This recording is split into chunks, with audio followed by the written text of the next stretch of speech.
Bienvenue dans l'épisode 6 de notre immersion dans le sommeil du bébé de 0 à 12 mois. Dans les épisodes précédents, on a parlé de ce qui est normal, de la biologie du sommeil, du système nerveux, de la digestion, mais aussi de l'environnement. Et aujourd'hui, on va parler d'un sujet qui divise énormément, la proximité. Parce que très souvent, quand un bébé a besoin des bras, du sein, du biberon, du mouvement ou d'un parent pour s'endormir, on entend rapidement parler de mauvaises habitudes ou d'associations, mais surtout d'autonomie, de séparation et d'apprentissage. Or, comme on l'a vu plus tôt dans ce parcours, le sommeil c'est une acquisition et le bébé n'est pas un adulte miniature. Donc, avant de parler d'habitude, il faut qu'on parle de biologie. C'est pourquoi, avant de se demander comment le rendre autonome, la vraie question est plutôt est-ce que son système est prêt? Comme toujours, tu retrouveras les points clés dans ton workbook Easy Dream avec des repères concrets pour savoir quand accompagner, quand ajuster et comment faire évoluer les choses en douceur en respectant les besoins de ton bébé et bien sûr les tiens. Concrètement, cet épisode va se diviser en 6 parties.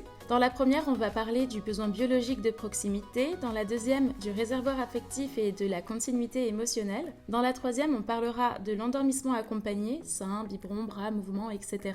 Dans la quatrième partie, on s'attaquera aux siestes en mouvement, poussette, voiture, portage. Dans la cinquième, on parlera des tétines, du pouce, du doudou. Et dans la dernière partie, qui sera donc la sixième, on abordera quand c'est normal et quand cela devient épuisant et que c'est nécessaire d'ajuster. On peut donc entrer directement dans la partie 1 qui se porte sur le besoin biologique de proximité. Un bébé humain va naître neurologiquement immature. Totalement immature et totalement dépendant de son parent. C'est une réalité biologique. À la naissance, son cortex préfrontal, situé derrière le front, celui qui permet la régulation émotionnelle, est encore en construction et son système nerveux autonome, dont on a parlé notamment dans l'épisode 3, aussi facilement entre activation et surcharge. Il ne sait pas redescendre seul et la proximité, c'est pas une préférence ni une habitude, c'est plutôt un mécanisme de survie, un besoin fondamental qui s'inscrit dans l'évolution de l'espèce humaine depuis des millénaires. Le contact, il va permettre de réguler la température corporelle, surtout qu'en plus le bébé au départ ne sait pas le faire par lui-même, sa thermorégulation est immature. Ça va aussi réguler la fréquence cardiaque, la respiration, le taux de cortisol qui est l'hormone du stress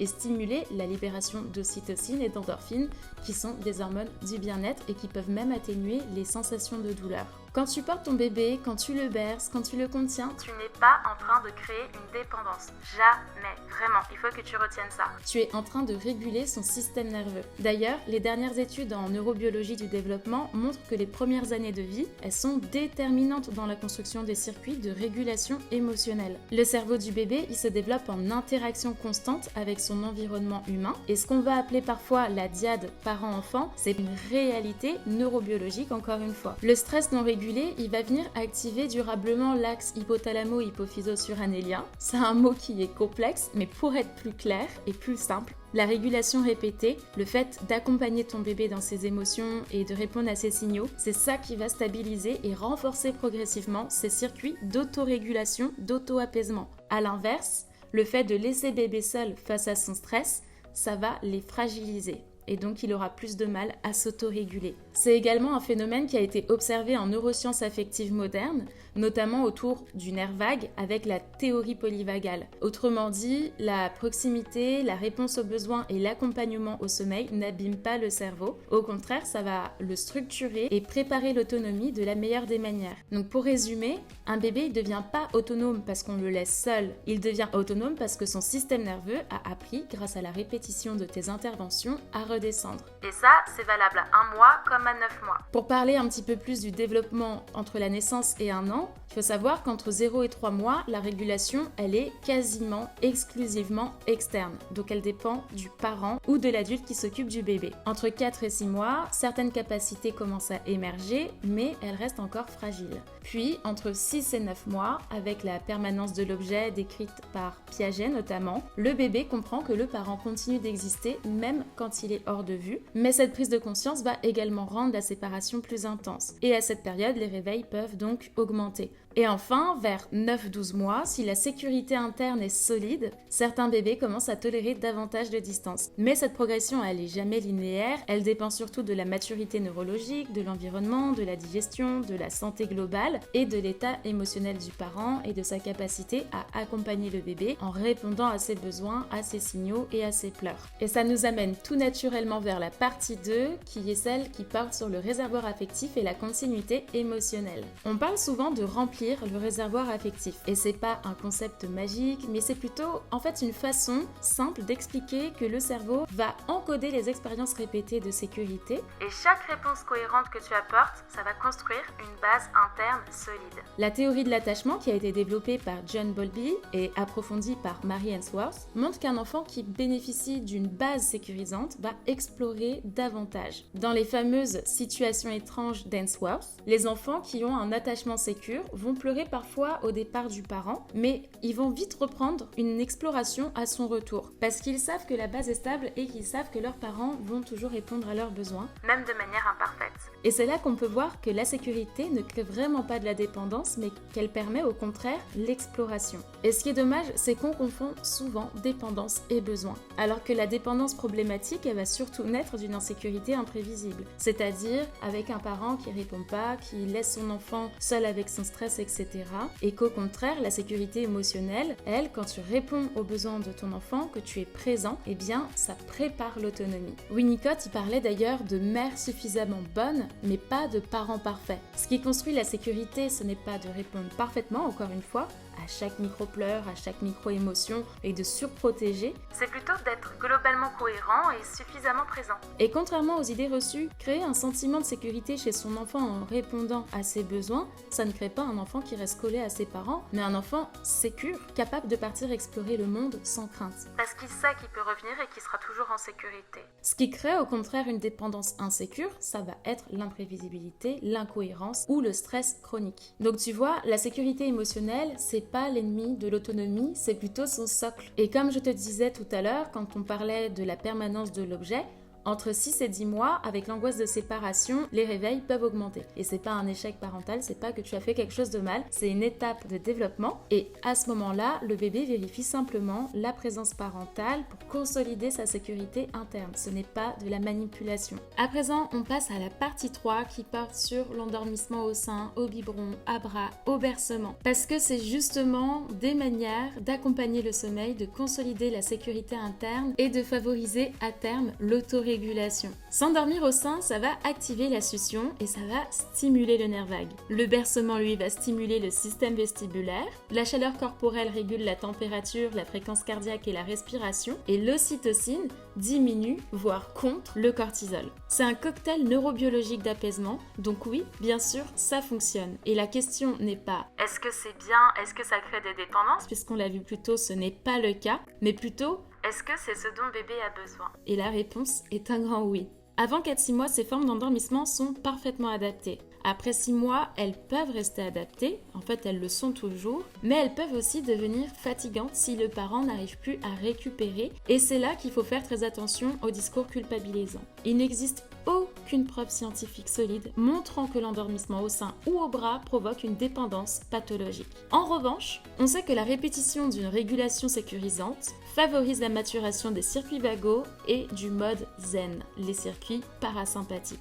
Accompagner l'endormissement ne retarde pas l'autonomie, mais la prépare, comme on disait juste avant. La seule vraie question, c'est est-ce que c'est soutenable pour toi, parent ? Et il est important aussi de rappeler qu'aucune grande société pédiatrique internationale ne classe l'endormissement au sein ou au bras, ou avec une dépendance, entre guillemets, comme à la tétine, au doudou, etc., comme une pratique délétère en soi, bien au contraire. Ce qui va vraiment venir poser des difficultés, encore une fois, c'est pas l'acte en lui-même, c'est l'épuisement parental et l'absence de relais dans le système familial. Si personne ne peut venir se soutenir quand tu as passé ta nuit à bercer ton bébé, etc. par exemple. Le sommeil, dans tous les cas, ne se résume pas à une méthode, il va s'inscrire plutôt dans la dynamique familiale globale. Et parfois, ajuster, ça ne veut pas dire corriger un mauvais comportement, c'est plutôt préserver l'équilibre de toute la famille en fait.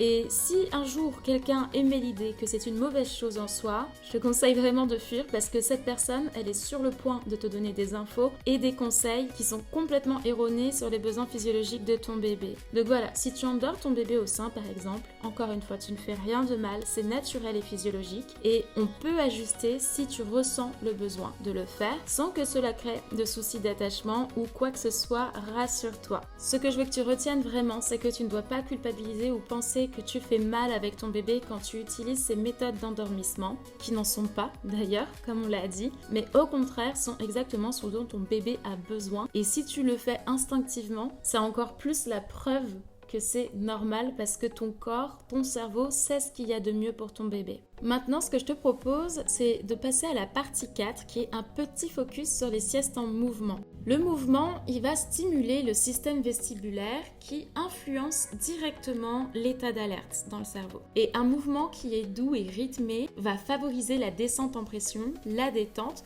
surtout s'il est fait en balancier de gauche à droite plutôt qu'en sautillant de haut en bas. Chez les bébés de 0 à 6 mois, le mouvement, il est souvent extrêmement régulateur et chez les bébés de 6 à 12 mois, il reste extrêmement aidant. Mais si 100% des endormissements se font uniquement en mouvement, certains bébés ils peuvent avoir plus de difficultés à transférer vers un environnement statique. Donc c'est pas que tu fais mal les choses, c'est une question de variété sensorielle. Le cerveau, il apprend par expérience et comme on l'a vu dans l'épisode 3, le système nerveux apprend par répétition. Si l'endormissement est toujours entre guillemets associé à une activation vestibulaire intense, le cerveau peut avoir besoin de cette stimulation pour redescendre. Donc introduire progressivement des endormissements plus statiques va permettre simplement d'élargir les capacités d'adaptation du système. Et l'idée, c'est pas de supprimer le mouvement, mais d'ajouter de la flexibilité, de le faire tout en transition. Par exemple, quand ton bébé s'est endormi pendant que tu marchais avec lui dans les bras, tu vas marcher de plus en plus lentement, t'arrêter, reprendre un petit peu, puis finalement arrêter complètement,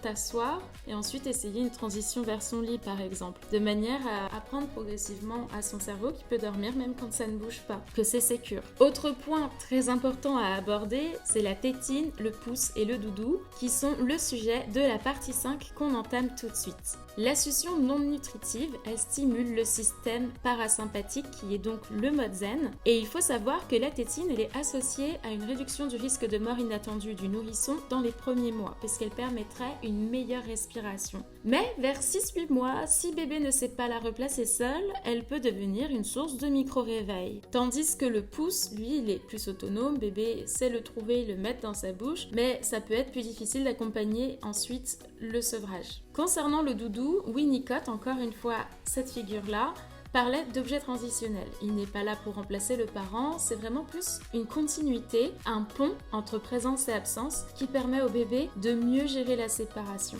Et généralement, c'est vers 6-8 mois que le bébé va s'attacher à une aide extérieure, et là en l'occurrence le doudou, un linge, un t-shirt, peu importe. Mais avant cet âge, il n'a pas encore cette valeur symbolique, mais on peut quand même l'introduire dès la naissance sur les temps d'éveil. Donc en gros, pour ce petit focus express, ce qu'il faut retenir, c'est qu'aucun objet n'est bon ou mauvais. Il ne faut pas partir dans les extrêmes, ils sont fonctionnels dans un contexte donné et avec un bon cadrage, un bon accompagnement, ils ne vont pas avoir d'effet négatif sur l'enfant, au contraire. À présent, nous allons pouvoir conclure avec la partie 6. Ce qui est important à savoir, c'est que les recommandations actuelles ne fixent pas d'âge obligatoire pour apprendre à dormir seul. Ce qui compte avant tout, c'est la maturité neurologique, la sécurité affective, l'état émotionnel du parent et la cohérence familiale. Vers 6-9 mois, si le parent est épuisé malgré un environnement qui est optimal, une digestion vérifiée, des ajustements progressifs peuvent être envisagés. Pas en rupture brutale, pas en forçant, pas en entraînant au sommeil, pas avec du chronododo, mais avec un accompagnement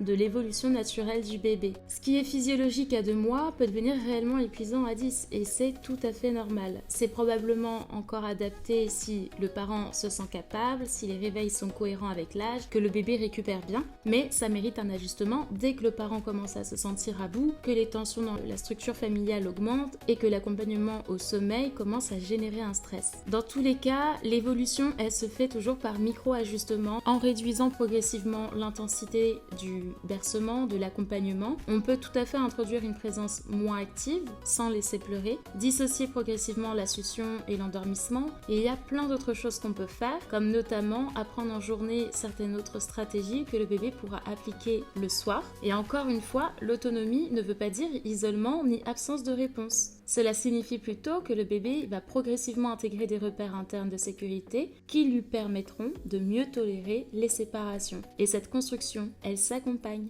Ce que j'aimerais que tu retiennes, c'est que la proximité et la sécurité émotionnelle ne sont jamais l'ennemi du sommeil. Elles sont au contraire souvent la base. Et un bébé, il va pas devenir autonome parce qu'on le laisse seul face à son stress, qu'on l'entraîne, que l'on le laisse pleurer.